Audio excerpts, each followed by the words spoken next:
Hey everybody, this is Abby from Realistic Kitchen and Gardens. Today is Friday, April 11th. We are right about a month out from our last frost date, and we're doing a quick outdoor tour. There's still not very much going on, but things are budding up, so I thought I'd show that. Our two Honeycrisp apples are starting to bud out, if my camera will focus. There's that one. And this one is more leafed out, which I find interesting, but same age as far as I know and all that. So these are just Tractor Supply Honeycrisp apple trees, nothing fancy. And then right here, you'll see, here's my swale to keep water from gushing too crazy into the garden. But there's a stake there, there, and there that are marked orange, which will be the parameter of the cage that will go over the blueberries. And these green stakes are where the blueberry bushes are going to go in. We're going to dig them in this weekend. It's just been raining so darn much. We just haven't gotten them in. And of course it's time to start mowing, so you're gonna see the long grass and you'll live. So these blueberries are spaced, I think it's 5 or 6 feet apart that way, but between the rows straight across is 8 feet, but they're off center, or they're kind of spaced halfway between each other ish. So one diagonal, and it goes on so that the sun can get directly onto a bush, and the one in front of it won't cast a shadow directly on it, as this is due north, and obviously we're coming from the south, so it's some of the best exposure for the garden. Again, this is pretty I'm gonna say overgrown, but it hasn't been tamed yet for the season, so bear with me.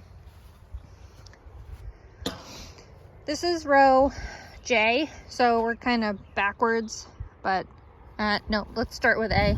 Don't start doing that. Me telling myself, no, Abby, do what you're supposed to do in order. There's not very much order in my life, so I might as well try to keep some semblance of it. Here's row A. This is where the tomatoes will go this season. Obviously I have to clear the row out a little more. They were tilled in with sand earlier this spring, but I've let it go at the moment. Here's our very ratchet little patch of shallots and carrots.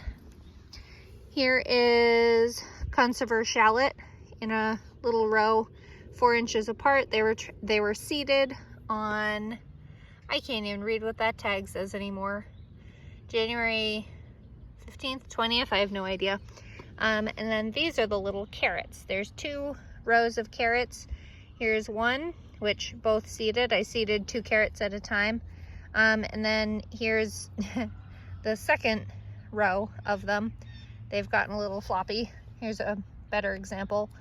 And here's more carrots. So they're spaced about 4 inches apart also. And they start here, and I think it's 15 feet, and it goes to this very invisible stake right here. So time to weed again, but I wanted to get the carrots a little more established because of all these little teeny weed seeds. Like, I have no idea what this is, not a clue, but look how deep the root is. And then violets are almost impossible to dig out. You almost have to dig it out with a trowel. This is the stem of one of the, probably, what was it? Brussels sprouts last fall. And I usually cut my plants at the ground. I don't pull the roots out to let them rot in the ground, but the brassicas got a little firmer than that. And actually here is probably a cabbage. No, I don't know. It's one of the brassicas that I grew last fall. Spaced, like, location-wise in the row, I would think it would be a cabbage, but it's starting to flower like a, well, like a broccoli, but I didn't have any broccoli in this row, so I don't know. But there's a brassica there that didn't quite get tilled out and is now flowering. Sounds about right. My potatoes are not up yet, but they're in here. This section is the caribou russet, and then Eva in the middle, and then down the end is what's the name of that variety? Carla Rosa, which is a short season red potato. This is vacant for now. This is mostly vacant. This is D, catnip that I planted in. This is the path with the, or this is the row with the path. Here's one little seeding of bachelor's buttons. I can't remember, this must be the second seeding, but I need to pull this giant clump of grass out. This clump. But there's the other clump. And then in E, I used this old tomato tag because this was the old row for tomatoes last year. There's the third clump of bachelor's buttons. And here's the last clump of bachelor's buttons. I still need to direct sow out Nigella, which is the new flower for me this year. One side is going to be cucumbers with these cattle panels. They'll either go here or in E. I can't remember which one it is. And then the other side will be zucchini and lettuce and all that. But this was the row that had the potatoes in it last year, which magnificently failed. So this needs to be dug out pretty well. I think it's E that the lettuce and zucchini and all that is going in on this side of the trellis. And then in F is,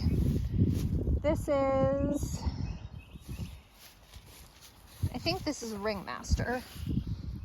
Yeah, there's this is Ringmaster. This is the first one bunch of white onion starts.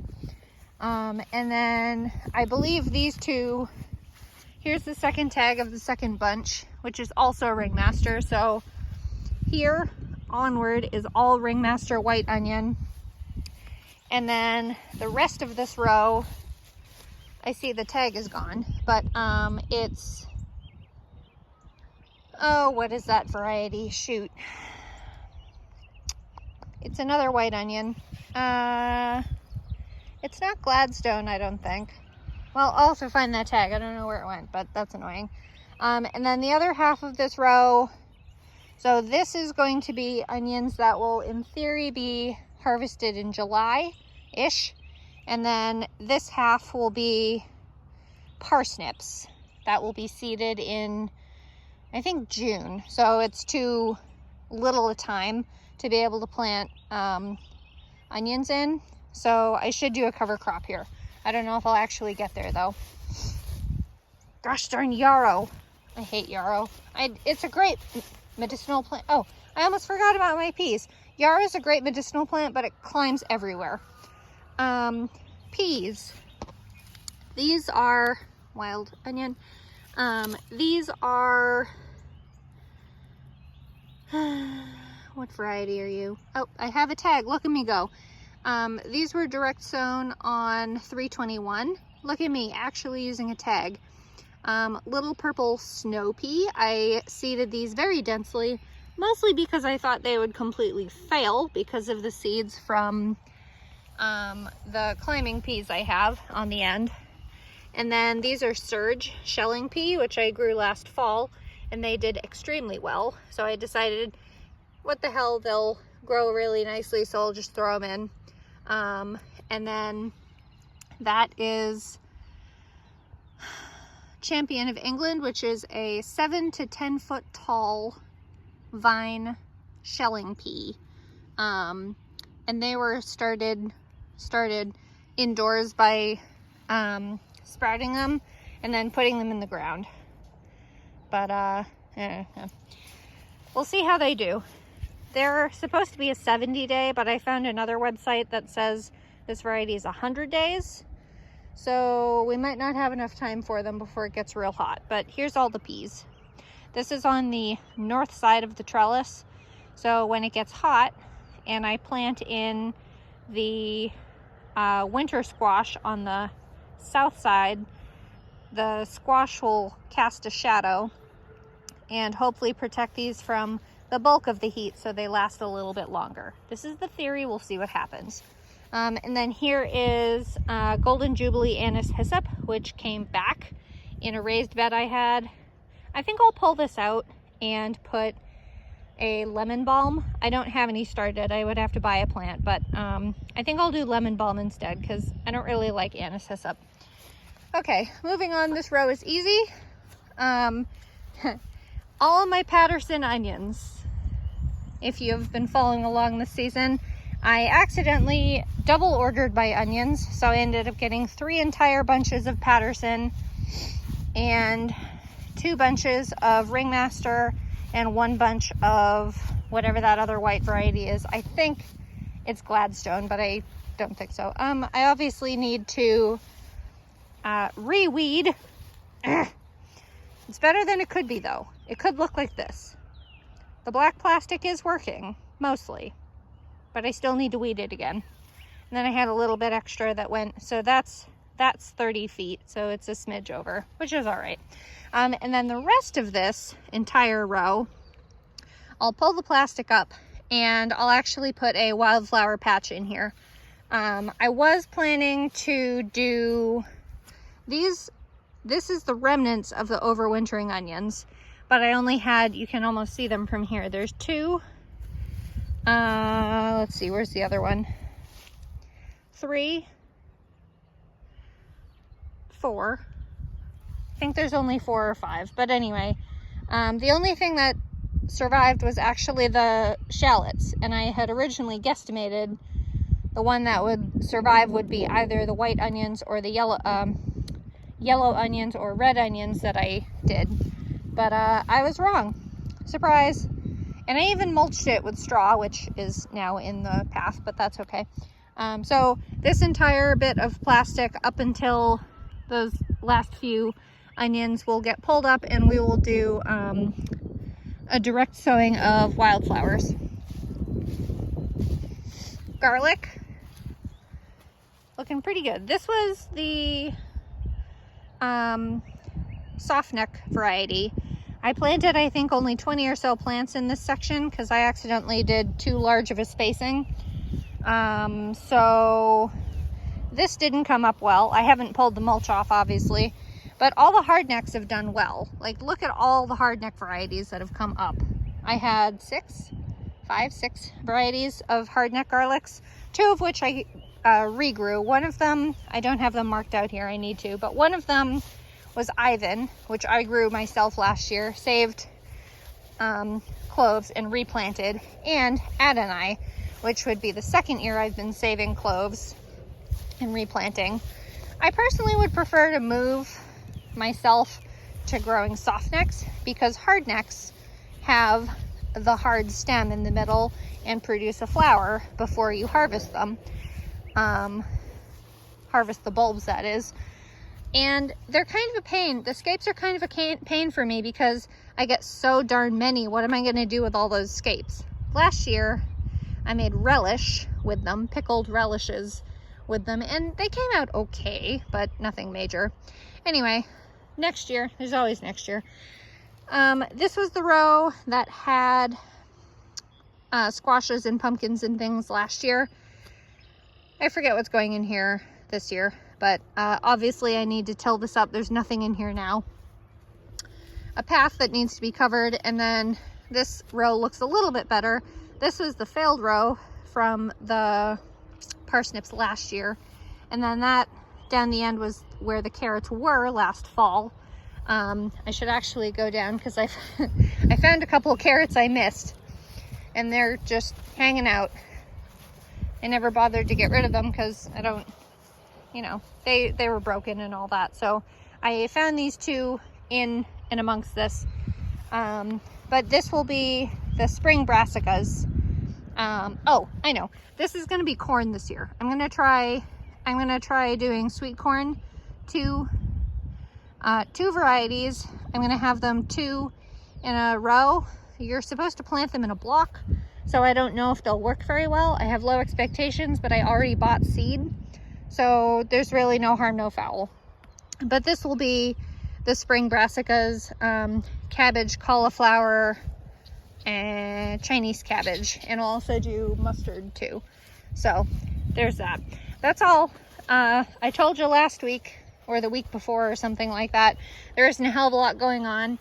Things are starting to wake up, things are starting to get more active, but that's all for now. I will be hardening off and transplanting my brassicas very soon, but everything else is going out after the first frost, so we got another month to really finish prepping everything and all that. So if you like what you see, please like, follow, comment, subscribe, and if you have any questions, comment below and follow along for more, because the season's just gearing up. Thanks. Bye.